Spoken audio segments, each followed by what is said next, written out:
Harihi Om Tat Sat. Harihi Om Tat Sat. Harihi Om Tat Sat. Jai Guru. Jai Guru. Last evening we had a discussion on intuition, transcendence, etc. I would like to explain to you one important subject of Indian spiritual wisdom. Life is a process of experience, a course of experience. You can say it's a course of experiences. And these experiences, which primarily transpire in the level of the five senses, it is they that undergo a mystic transformation within the body and become knowledge and memory. How the sensory experiences undergo the transformation to become knowledge and memory will always remain a mystery.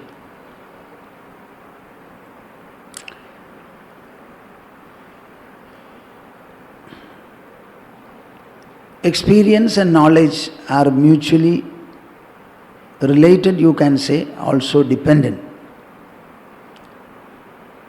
There is no point in having any experience unless it becomes our knowledge and also memory.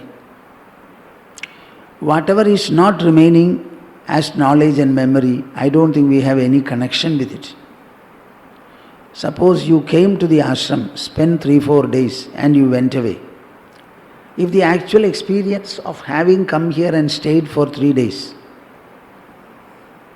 does not remain in you as a knowledge and memory, I don't think you will ever be able to feel, I had gone there, I had stayed. So it is important that experiences undergo the necessary transformation within our system and become knowledge and also stored as a memory to be available to us whenever needed. Finally, it comes to that, it is not experience that matters, but the knowledge and memory that matter. Thus, when you come to the level of knowledge, we have identified 3 categories of knowledge. One, knowledge which is based upon our sensory perception and experience. The senses become the crucial factor in generating the experiences and converting and the experiences becoming knowledge. This knowledge is called pratyaksha, pratyaksha. Aksha is actually referring to the eyes, and the eyes represent all the 5 senses in total. Prati means placed opposite to the senses. Our senses will be able to experience an object or a situation only when it is placed right in front. That is why the word prati is used. So objects which are against or opposite to the senses can experience. So in the pratyaksha knowledge, the senses are the ones to work and they are the supreme. Their place and authority cannot be questioned. There is another sphere of knowledge which is equally important. What is that? Paroksha. In both the word aksha appears, but the first knowledge, it is pratyaksha, things which are opposite to the senses, in front of the senses. In the other case, it is things which are above the range of the senses. Paroksha. The word para means above. What is this knowledge called paroksha? In the paroksha knowledge, the senses do not come to play. The mind and the intelligence alone. The mind and the intelligence alone.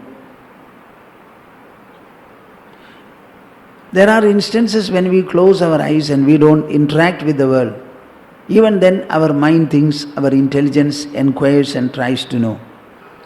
So where the inner faculties called mind and intelligence alone are working, and whatever knowledge comes to you as a result, that is called paroksha knowledge.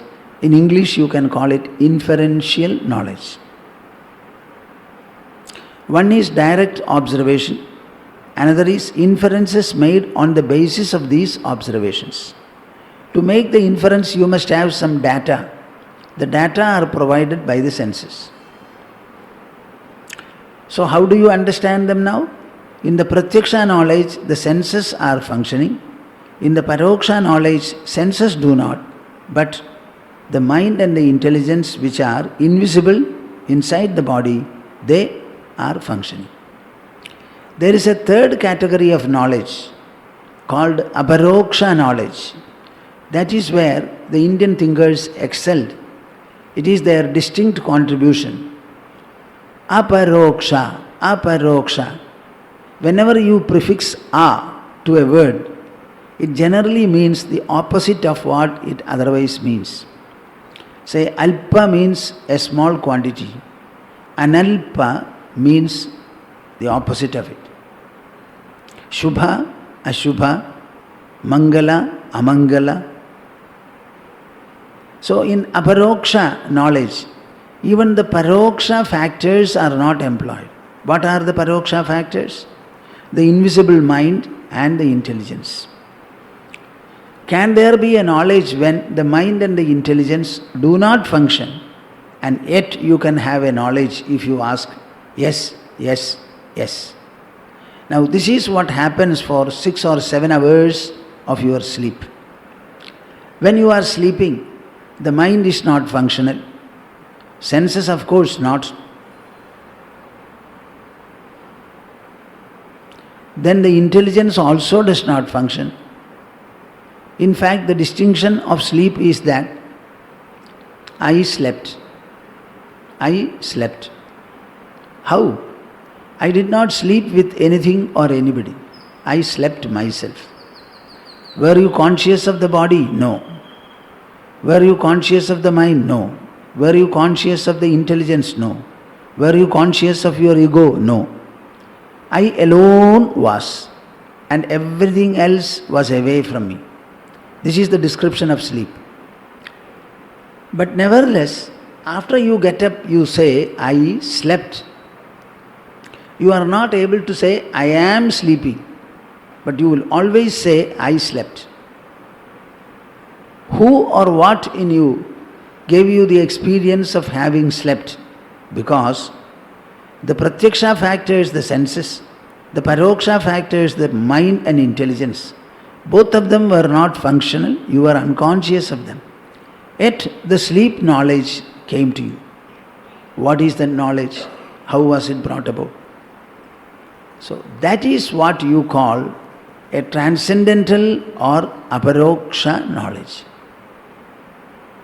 The entire spiritual pursuit is to take us to this aparoksha level where you keep quiet, the senses become inactive, non-functional. The mind also, by a process of meditation, is brought to a sense of silence. Intelligence also does not function. When all these 3 factors are together non-functional, yet you have the experience. In fact, I would like to say that all our knowledge are aparoksha. For example, how do you know that you have senses? How do you know that you have a mind, you have an intelligence? Imagine you sit in a room pitch dark. If you open your eyes, you cannot see your body. It is so dark. If you place your hands on the thighs, then by a touch sensation you may be able to know that you have a body. So I say you raise your hands without touching any part. Close your eyes. Even then, you will be able to know and say, I have a body. I have a body. How do you know that? In what manner do you get that knowledge? Similarly, when a thought comes to you or an intelligence reason is produced, by what faculty are you knowing it? So in reality, all our experiences are, when you analyze them properly, are aparoksha. But that much people will not be able to take in. So at least this much should be clear, that during sleep, when you are not aware of the body, mind and intelligence, yet you felt that you were sleeping and you slept. This is a very clear situation where all the objects in this world, including your body with which you interact, life is actually interactional always, all of them stood suspended and you were still able to realize or experience the state of sleep. That goes to prove that the pratyaksha and the paroksha factors remaining completely suspended, we can still have an experience, and that experience is called the aparoksha experience. Now coming to meditation, what happens? In meditation, you start chanting a mantra or doing some other process, and the process is made to be slower, lighter, thinner, feebler, until at last the process itself comes to a stop. And then you realize the source of all thoughts, knowledge, memory, forgetfulness and all that. So it is to lead us to the aparoksha level. You can call it a transcendental knowledge, you can call it an intuitive knowledge if you like. But I don't like to put it exactly as intuitive, because it's a common word in the Western style and it means something entirely different. Here is a scientific and systematic process whereby the seeker is led to his own subject, devoid of all objects, and he is able to feel what it is, what he is. Harihi Om Tats Jai Guru.